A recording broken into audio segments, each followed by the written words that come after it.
पहली पहेली में दोस्तों चोर 3 घरों के सामने चोरी करने के लिए पहुंच जाता है। अब 3 में से एक घर में जाना ही सेफ है। तीनों घरों को ध्यान से देखिए और मुझे बताइए कि कौन सा घर चोर के लिए सेफ होगा, ए, बी या फिर सी। सोचिए और मुझे आपका आंसर कमेंट करके बताइए।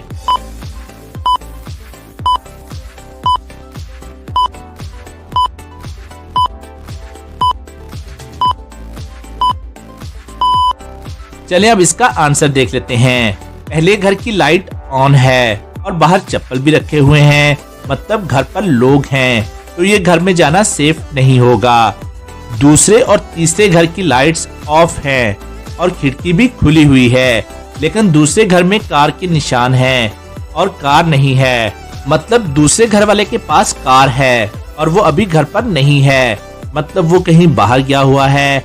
और तीसरे घर में कार खड़ी है, मतलब ऑनर घर पर ही है, मतलब दूसरा घर चोर के लिए सेफ होगा।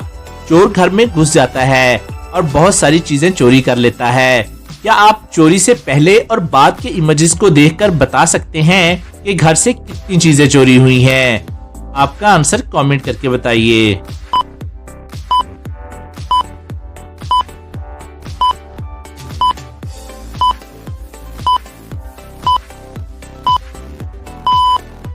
और इसका आंसर बहुत ही सिंपल है। घर से टोटल 4 चीजें चोरी हुई हैं। पहला ये क्लॉक चोरी हुआ है, दूसरा ये कैंडल चोरी हुई है, तीसरा ये वेज चोरी हुआ है, चौथा और लास्ट ये कुशन चोरी हुआ है। दोस्तों अब आप हमें कमेंट करके बताएं कि आपने कितनी चीजों को नोटिस किया था। चलिए अब दूसरी पहेली देख लेते हैं। दोस्तों यहाँ आपके सामने टोटल 9 कॉइन्स हैं। अब इनमें से एक कॉइन हल्का है और बाकी 8 कॉइन्स सेम वेट के हैं और ये एक तराजू है। इसके दोनों साइड पर कॉइन्स रखकर वेट किया जा सकता है। तो अब आप मुझे बताएं कि कितनी बार तराजू को यूज करना पड़ेगा 9 कॉइन्स में से हल्का कॉइन ढूंढने के लिए। आपको क्या लगता है? आप अपना आंसर हमें कमेंट करके बताइए। ये एक अच्छा सवाल है, तो ध्यान से सोचकर आंसर कीजिएगा और अगर आपको ज्यादा टाइम चाहिए तो आप वीडियो को पॉज भी कर सकते हैं।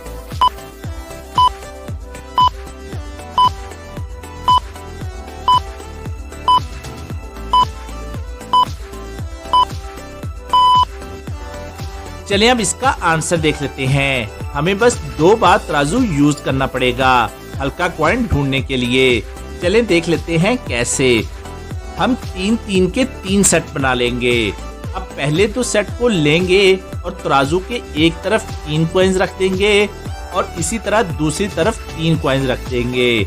अगर दोनों बराबर आए, मतलब बचे हुए 3 कॉइन्स में से एक कॉइन हल्का है, और अगर इनमें से एक ऊपर गया और एक नीचे आया, मतलब जो ऊपर गया इन तीनों में से एक कॉइन हल्का है, मतलब पहली बार तराजू यूज करके हमें 3 ऐसे कॉइन्स मिल जाएंगे जिनमें से एक कॉइन हल्का होगा।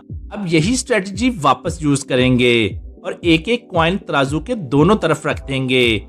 अब अगर तराजू बैलेंस रहा तो बचा हुआ कॉइन हल्का होगा, और अगर तराजू की एक साइड ऊपर गई और एक नीचे गई, मतलब जो ऊपर गया वही हल्का कॉइन है।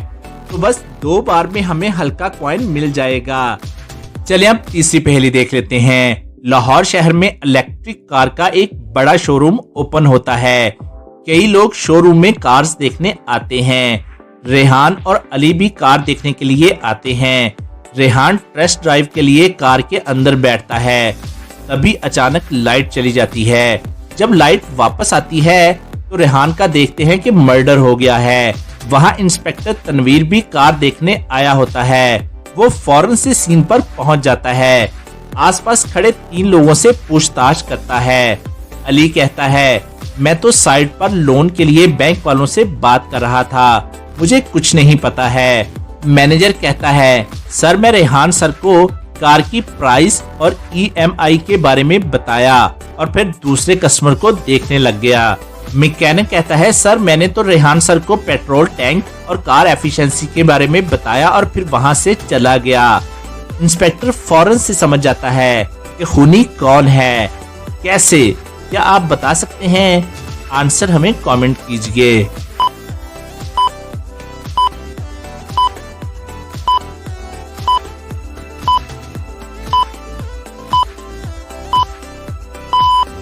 चलिए अब इसका आंसर देख लेते हैं। शोरूम इलेक्ट्रिक कार का था, तो मैकेनिक पेट्रोल टैंक के बारे में कैसे बता सकता है?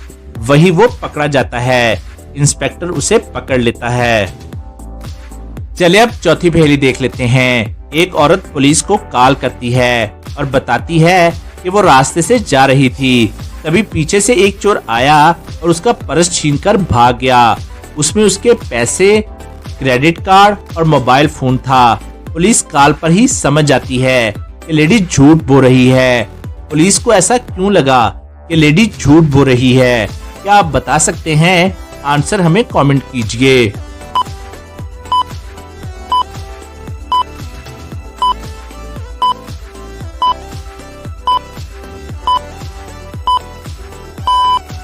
सिंपल है, अगर लेडी का मोबाइल पर्स में था तो औरत ने उसके मोबाइल से फोन कैसे लगाया? इसी से पुलिस समझ जाती है कि वो झूठ बोल रही है। चलिए अब पांचवी पहेली देख लेते हैं। दोस्तों इस पहेली में आपको बताना है कि ऐसी कौन सी चीज है जो बड़ी हो सकती है, छोटी भी हो सकती है, उसे कलर भी कर सकते हैं, कलर हटा भी सकते हैं, उसे स्क्वायर भी कर सकते हैं और सर्कुलर भी रख सकते हैं। तो दोस्तों हिंट के तौर पर मैं आपको बता दूं, ये एक पार्ट ऑफ बॉडी है। तो आंसर हमें कमेंट कीजिए।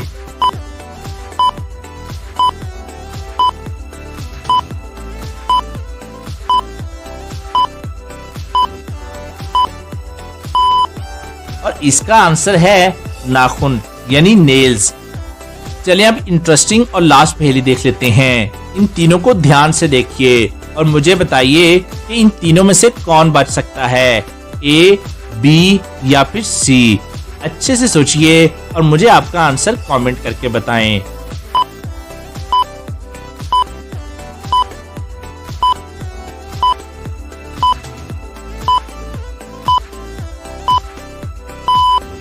चलिए अब इसका आंसर देख लेते हैं। केज की चाबी यहाँ पड़ी हुई है। लड़की अपने पैरों और हील्स की मदद से चाबी को अपने पास खींच लेगी और अपना ताला खोल लेगी। तेज गर्मी भी है, वो आइस को केज बी के ऊपर फेंकना शुरू कर देगी, जिससे कि आग बुझ जाएगी। और बिच्छू के जहर से इंसान इतनी तेजी से नहीं मरता, तो ये दोनों तीसरी को भी बचा सकते हैं। तो मेरे हिसाब से तो तीनों बच जाएंगे। और आज की वीडियो के लिए बस इतना ही, और अपना बहुत सा ख्याल रखिएगा। Thanks for watching. खुदा हाफिज।